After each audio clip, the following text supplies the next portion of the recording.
Good morning, boys and girls. So this is one of my more fun lessons, I think. It's not as much learning how to draw as it is just drawing something fun. And I'll give you some nice little pointers on how to draw it. We're going to draw sea turtles, and we're going to start with one turtle going this direction and then a smaller turtle going this direction. So depending on how big or how small you get them, you might be able to put more than one. You might be able to even put three. But I'm going to go ahead and start with one at a time, leaving room for the head and the fins and the tail, the flippers or the back feet. So we're going to start right here for the top of the shell, and it's kind of a flat curve. This this sea turtle is actually going to swim this direction, okay? Then I'm going to lightly come back and round it out. It should look a lot like an egg, bigger at the top and a little smaller at the bottom without a point. And you can see that in this shape. When I put on my hexagon shapes, which are in the middle of a shell, I want them to be centered. So I'm going to draw myself a line right down the middle of the shell.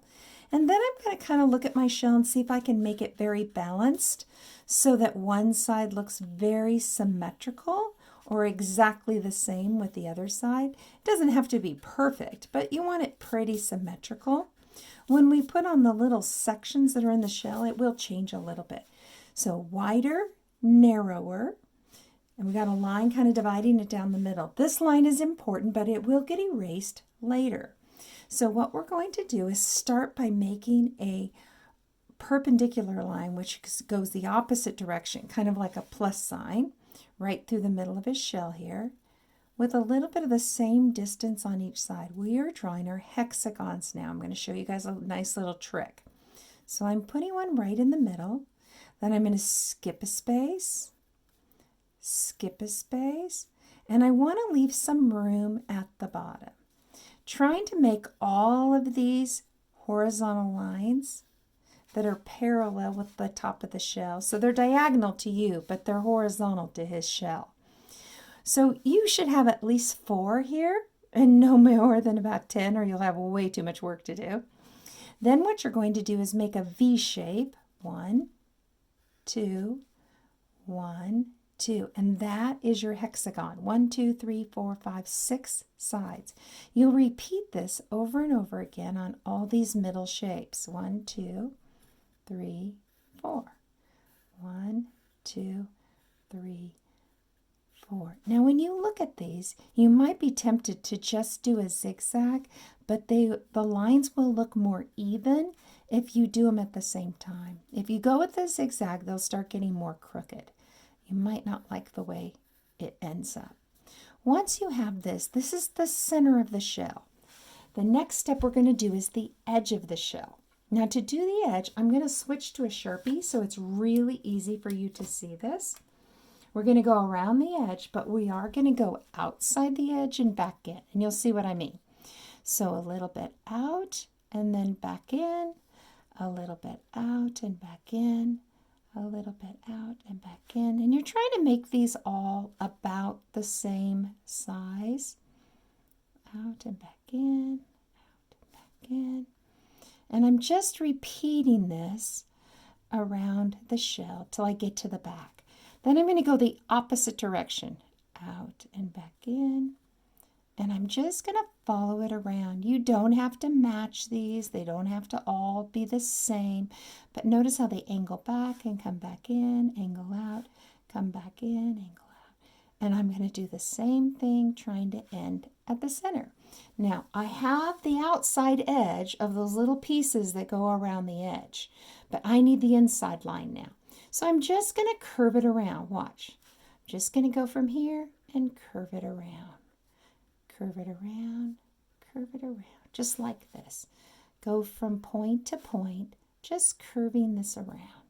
These are the little sections that are on the sides of the shell.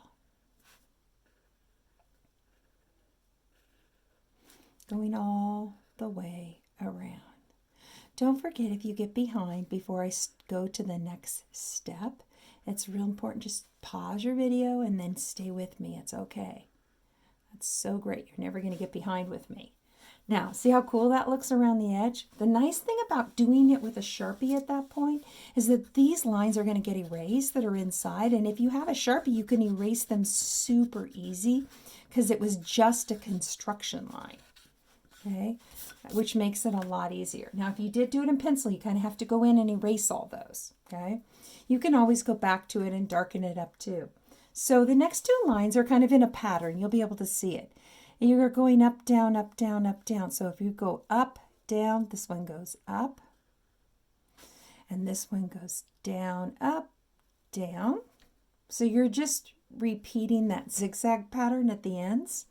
So you go up, now you go down.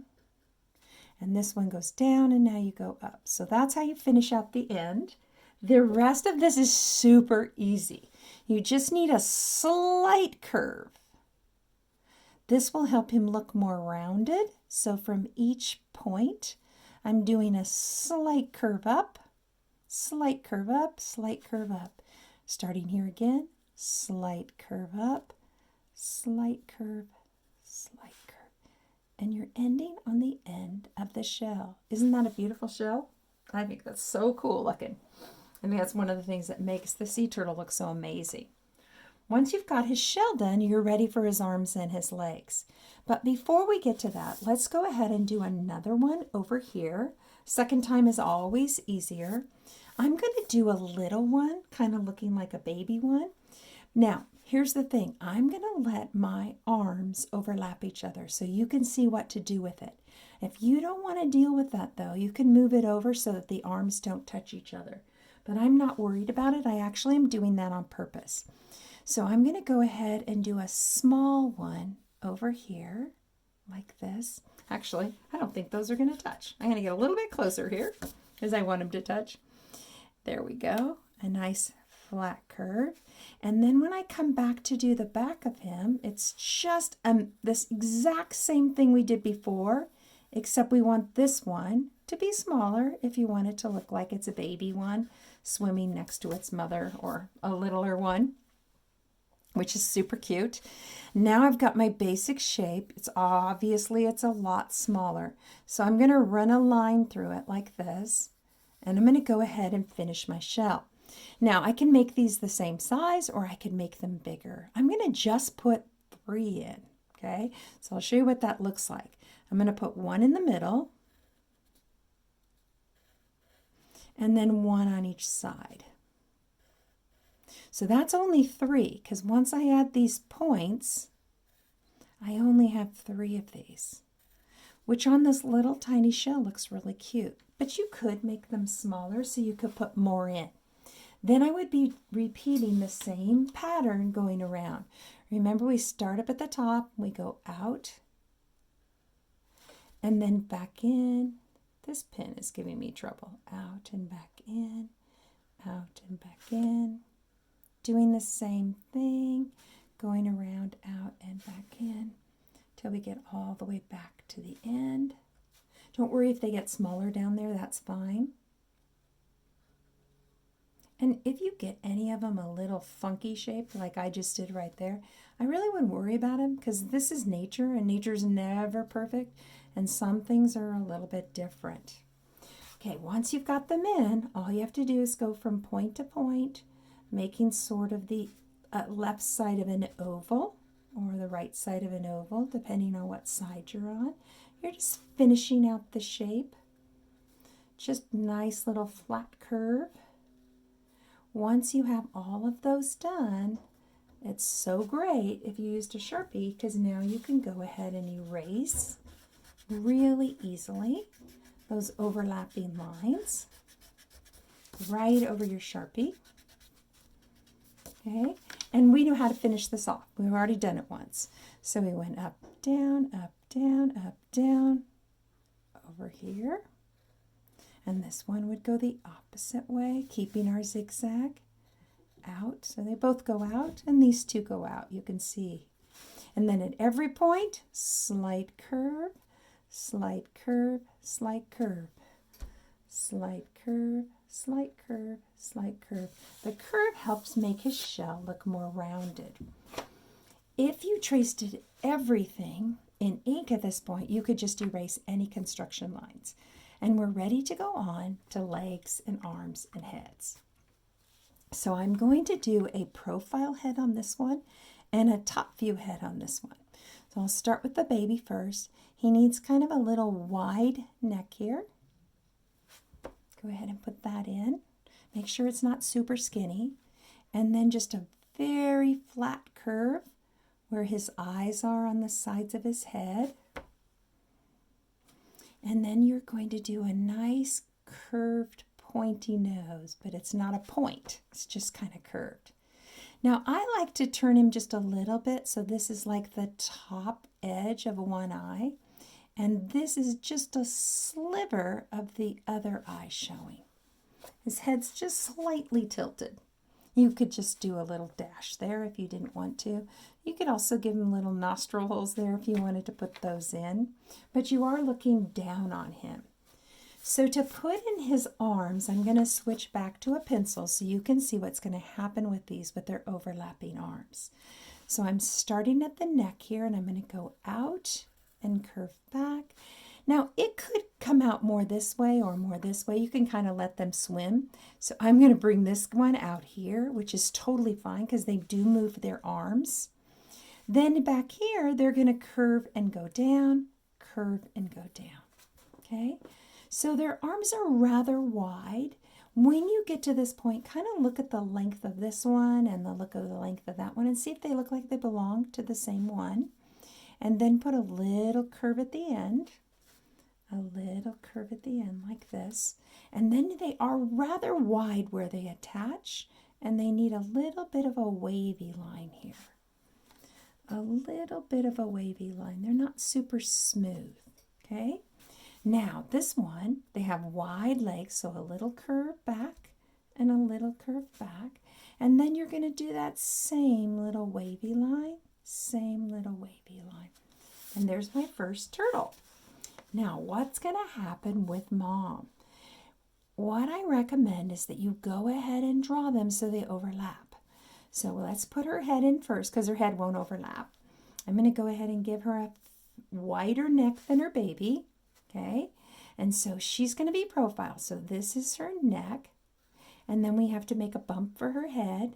And turtle heads are a little bit flat on top, like this, and then they come down.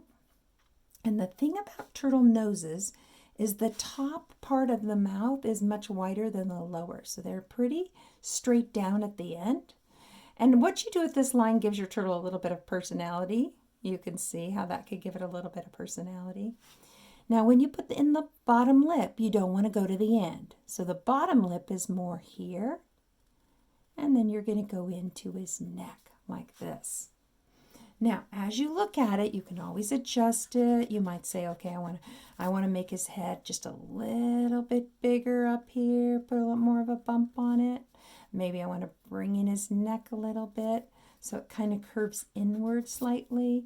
It's pretty much up to you, but make sure if this is the mama, her head is bigger than her baby.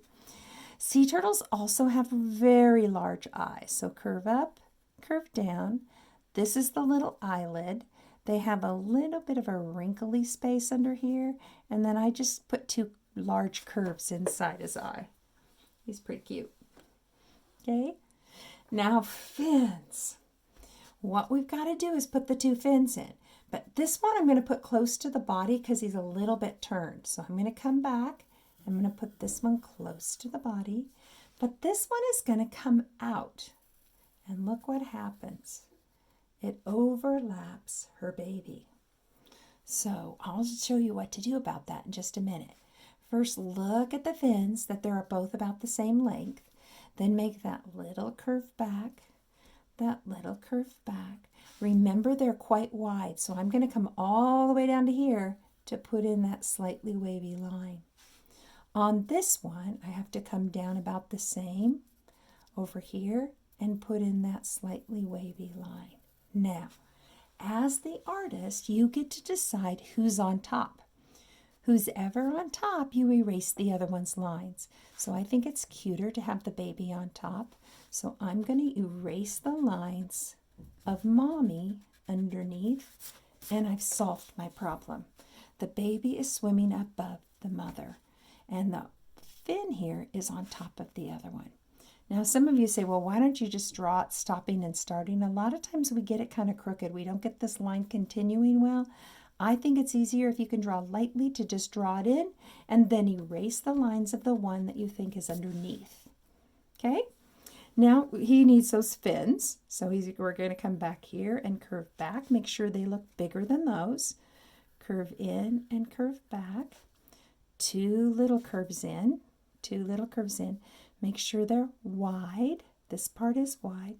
And then generally the bottom line is a little longer than this one because it's a little bit diagonal. So here's my little wavy line, and here's my little wavy line. And there's his cute little feet. Now, if you have yours drawn to this point, you might want to pause and trace everything in ink. I like to go ahead, if I am using ink, to leave a little white highlight up in the top of his pupil, like that. Sometimes I'll make it a little more animated in the face and give him a little cheek. That's just to be a little bit silly but cute, if you like that.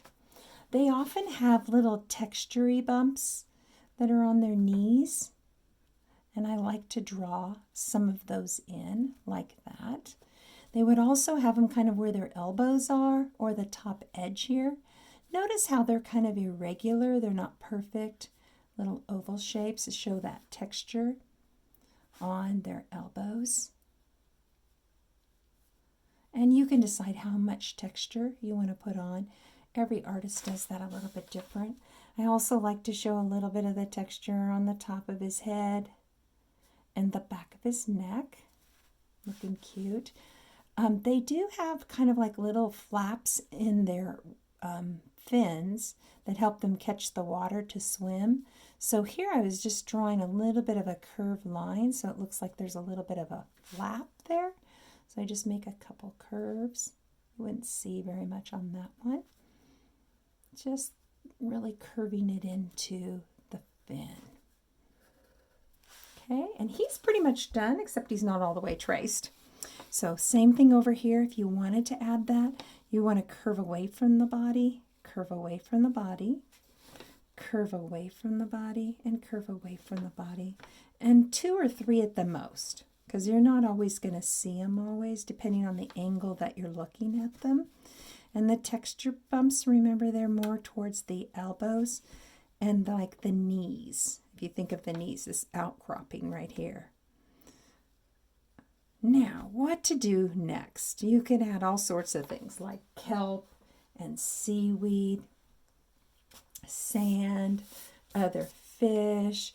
You could really have a good time with what's in your picture. This was drawn by one of my daughters, and you can see where she did the shading here under the shell with ink. You see the shading she did here and the little lines. She did her shell a little bit more intricate. She put many more shapes in it. She put this fun seaweed behind it, and then she watercolored it, which is super fun. I did want to show you some ideas of what you can do, and you can decide if you like any of them. You can do it however you want. If you are going to use Sharpie, be sure you paused it and traced everything, okay? So I like to make those kelp that has the little pods that pop. I think they look cool. So what I like to do is start first with your pencil and make yourself kind of a wavy line like this, okay? Then follow your wavy line so that it's very cylindrical. That means very even until you get to the point. And then the rest I'm going to do with a Sharpie, so be sure you can see it. So I just draw 2 little short lines coming out from it like this. And by the way, you could put lots of seaweed in. And then I add those little pods that come out of it. So kind of like a little 3/4 of a circle. And you might want to add more of these than I did. Lots more. And then try not to make the leaves too small.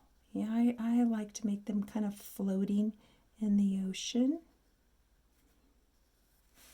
Now, one way you can have them curving up, you can have them curving down, But remember that water has movement. So the worst mistake you can make is make them all look exactly the same. You really want to get the feeling that they are moving in the water. So I have them going all different directions. And before I trace this part with ink, I definitely make sure that I liked all my seaweed leaves and that I thought I had enough.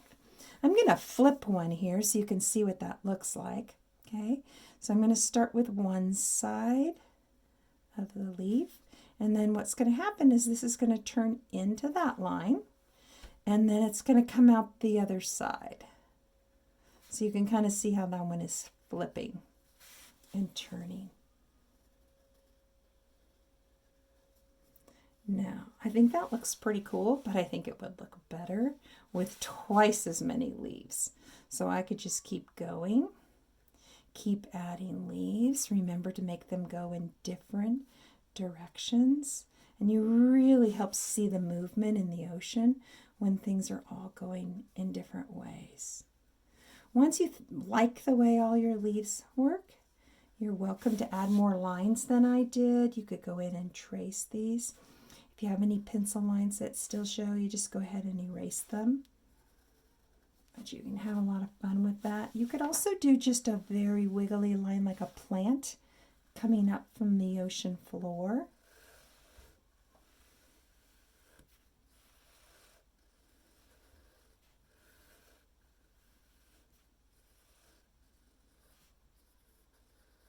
You could just give the illusion of some rocky edge here. I like to give it a little bit of shading in a few spots if you do put that, going from small to large or large to big. Notice the shading with ink is done at a diagonal. Do you see that? So that gives you the illusion of some rocky shore. Maybe you want to put in a little bit of a sand line in like this. You could also add wonderful bubbles going from bigger to smaller, and really have a good time with this with little fish and different creatures. This is the end of this lesson, and if you liked it and you finish it, I would really like it if you would send it to me. My email is BonJonArt@gmail.com. I would love to see some of your pictures. It would be so fun. Okay, so have a good day, and I'll see you at the next drawing.